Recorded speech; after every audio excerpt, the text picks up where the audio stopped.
Hi, this is David. We're going to do a little circuit routine right here. It has a few different exercises. What this is going to be is a 5-minute circuit with a 1-minute break in between circuits. Now, what we're going to be doing is a fixed number of reps for each exercise, not a timed interval. If each exercise has a fixed number of reps, at the end, if we finish sooner than 5 minutes, then we jog in place doing high steps until the 5-minute bell rings. Okay, we're starting off with 75 rope skips. Next, we move on to weighted dips and pull-ups. Right there, I'm attaching a 25-pound weight. Here, I'm doing 5 pull-ups. The chin goes above the bar each time, and I have a 25-pound weight plate attached. When this is done, I move on to the dips. You see the dip bars right there? That's a walker like an old person uses.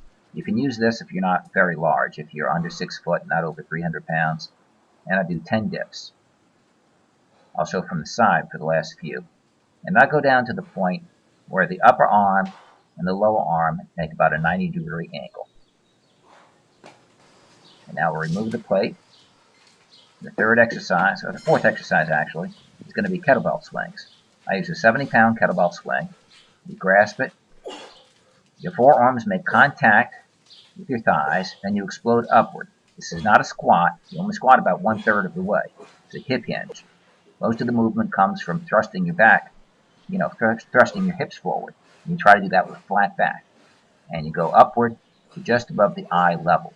What I do is I spot a position on the wall, and I try to spot that mark on the wall each time I swing upward. Okay. After the 15 kettlebell swings, we move back to the rope skips. Okay. The rope skips are great to use as a rest exercise because it keeps your heart beating at a fast rate. You can get your cardio and your strength training at the same time, and it lets your working muscles relax, get a little bit rest, while keeping you in a good aerobic state. Okay, when we get through with the 75 rope skips, then we're going to be moving on to the ab exercise, which is the weighted D-sits. Okay. Below me, that's an ab mat. What it does is it creates an extra curve in the spine there. It gives you a greater range of motion. I'm using a 10-pound medicine ball and about an 8-pound jug of sand. And I touch the two in the middle, and each goes back and touches the ground. We do 15 reps. Now, this exercise develops the ab muscles, but it's not going to give you a visible six-pack. You only get that by having low body fat, which you get by doing high-intensity work, full body exercises like burpees. Now with the burpees here, I go down until my chest touches that little mat in the center. Then we come up, jump, and touch hands overhead. That's a full burpee. Doesn't matter how you get from the bottom position to the top position, just as long as you complete the down portion and complete the up portion. After 15 reps, we move to the last exercise, which is going to be slam balls, which we'll do with the 55-pound slam ball.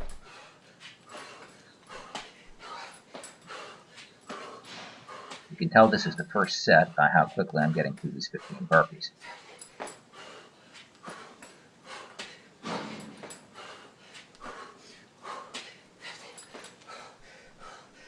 And now we'll move to the slam ball, and this is the predominant reason for wearing gloves. Okay, that's a rough surface. It's a 55-pound slam ball, and if you do a lot of this, it'll totally tear up your hands. So I'll wear gloves anytime I'm doing the slam ball included. Now, I'm doing 15 reps. As I finish those 15 reps before the 5-minute signal, then I'll do jogging in place high steps until the 5-minute bell rings. However, if the 5-minute bell beats me and I have not yet finished the required reps, then I'll continue exercising into my rest period, which means I'll have a shorter rest period. So if the whole circuit takes 5 minutes and 15 seconds, it'll mean that I only get 45 seconds rest. Okay, now we're skipping ahead to the second interval. Okay, this is going to be the second round. And what I'm going to do this time, instead of showing the different camera angles, I'll just show it continuously from this one angle throughout the entire circuit. The previous one was actually put together different segments from different exercise sessions, moving the camera around. That obviously couldn't be done with one person and one camera. This is what you get right now with one person and one camera. You don't get the best camera shot, and I can't really get all of the action in. So now I'm on to the second set of pull-ups. You see the weight plate in between my legs. It's fastened to my belt. After 5 of those, now I'm going to the dips. I always do twice as many dips as I do pull-ups. Again, the upper arm goes down until it's a 90-degree angle with the lower arm. That prevents you from pulling or straining your shoulders.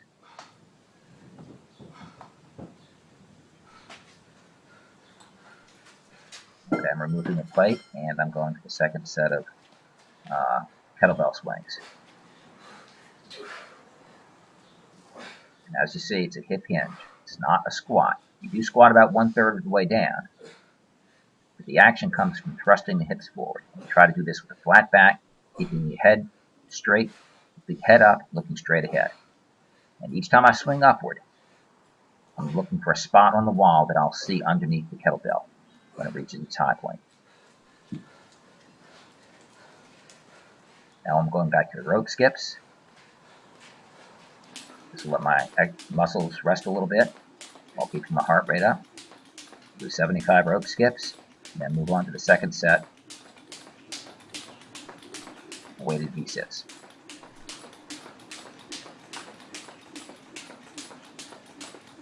Now all these routines are scalable, okay, which means you can do the same idea, but either do fewer reps, lighter weight, or a substitute exercise that works basically the same muscle groups but is not as difficult.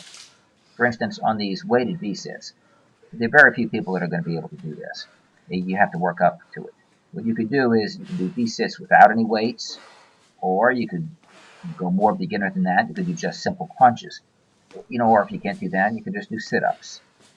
But again, these develop your ab muscles. They do not give you a big six-pack, okay? The six-pack comes from being able to see your abs, and that only comes from melting away the fat that surrounds them. You get that. You get the low body fat by doing overall body exercises like your burpees here. If you can do just one exercise for your whole routine, it should be burpees. It works out the whole body just about. If you want 2 exercises, alternate pull-ups and burpees. And if you want just 3 exercises, do a 3-exercise circuit. Rope skips, pull-ups, and burpees. Take a short break, rope skips, pull-ups, burpees. And that would really be all you need if you want to just a quick little routine with a few exercises. Okay, I'm moving more slowly now in the burpees. This is my second set.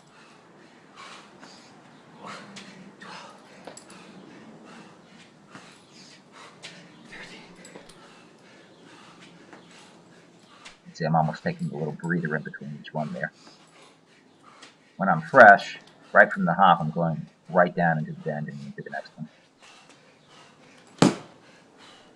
Now with the slam balls, when you're sort of fresh, you're slamming it and you're coming down and squatting down. You're almost following the ball to the ground. As you become more fatigued, you're sort of standing up. I'm sort of in the in-between phase. I'm sort of fatigued here. I'm not following it down to the ground each time because I'm sort of pooped.